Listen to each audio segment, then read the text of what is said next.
Cheikh Anta Diop, le plus grand savant du XXe siècle, tu nous as permis de connaître la vérité historique longtemps cachée. Nous te remercions infiniment pour ton parcours et ton travail rigoureux et juste. Que ton cœur soit plus léger que la plume de la mate. Merci encore pour tout. Écoutez donc le plus grand savant du XXe siècle, afin que nul ne l'ignore. 29 décembre, naissance de Cheikh Anta Diop. Le polycentrisme voulait démontrer la hiérarchie des races. Il voulait démontrer qu'il existe des races inférieures et des races supérieures. La théorie monogénétique montre que puisque la souche humaine est commune, toute l'espèce humaine a les mêmes capacités intellectuelles, qu'elles soient noires, blanches ou jaunes. Cheikh Anta Diop, le plus grand savant du XXe siècle. L'homme de Grimaldi, comme on l'appelle dans la littérature préhistorique, est entré en Europe il y a 40 000 ans. Il va vivre en Europe de moins 40 000 ans à moins 20 000 ans. Et c'est pendant cette période d'adaptation à un climat extrêmement froid, qui est très différent du climat actuel, parce que c'est pendant la dernière glaciation que la Terre a connu et qui a duré 100 000 ans, qui va donner naissance, donc, par mutation et adaptation. Je répète, qui va donner naissance, donc, par mutation et adaptation à l'homme de Cro-Magnon.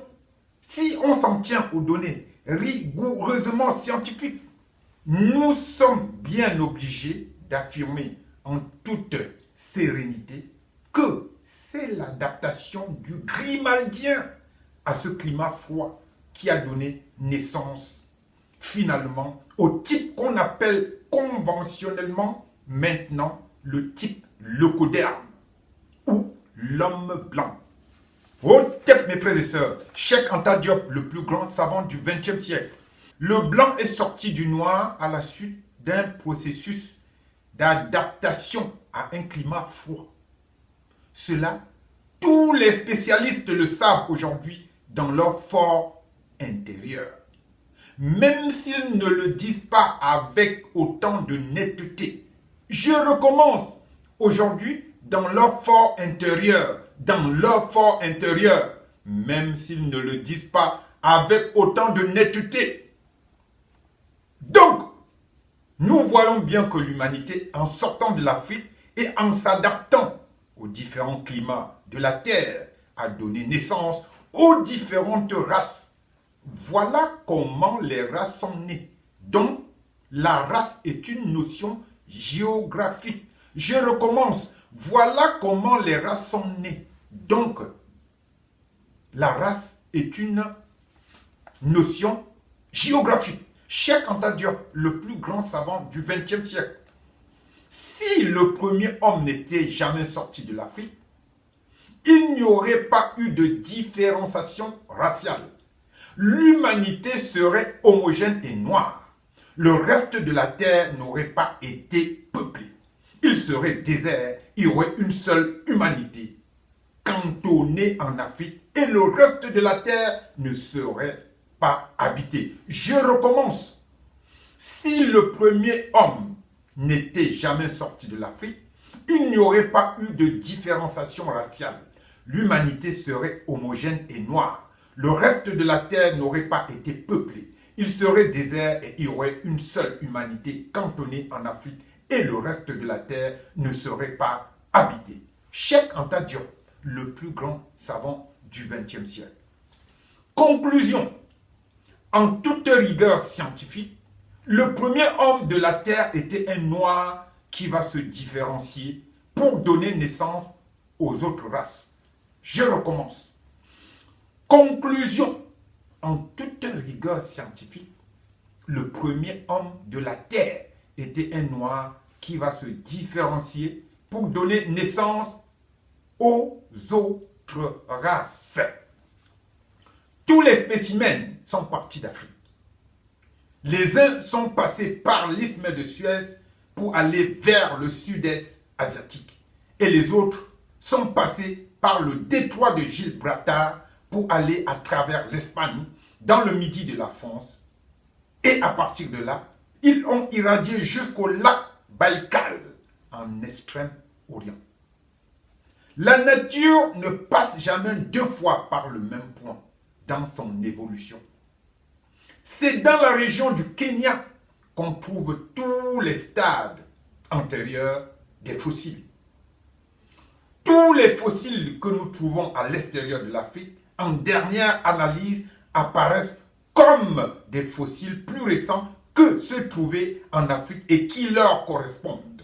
Et aucun autre continent que l'Afrique ne possède la série complète des 6 spécimens dont je vous ai parlé. Cheikh Anta Diop, le plus grand savant du XXe siècle. Les 3 premiers ne sont jamais sortis d'Afrique. Ils sont le début de l'humanité.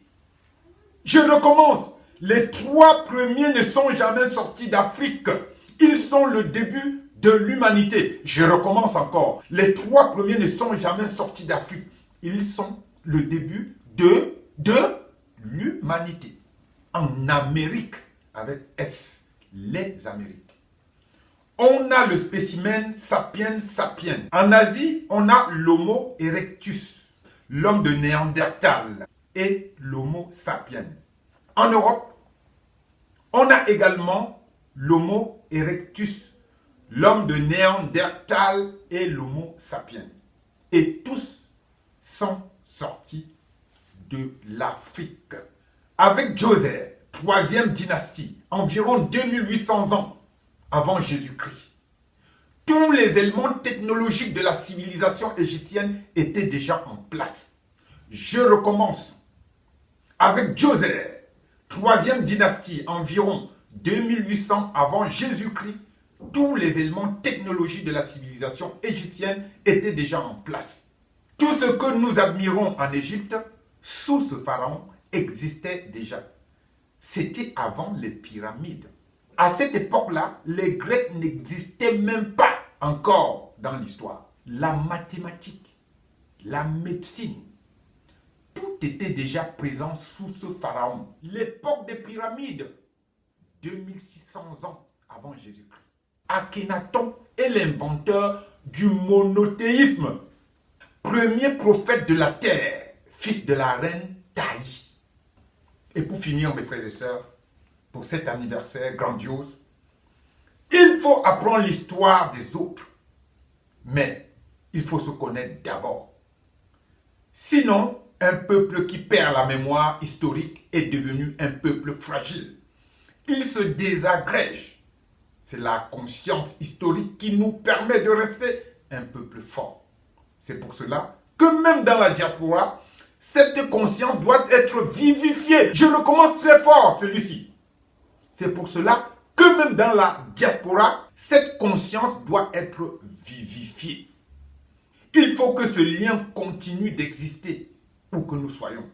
La plénitude culturelle doit faciliter la fraternisation des races. Cheikh Anta Diop, le plus grand savant du XXe siècle. Au tête, mes frères.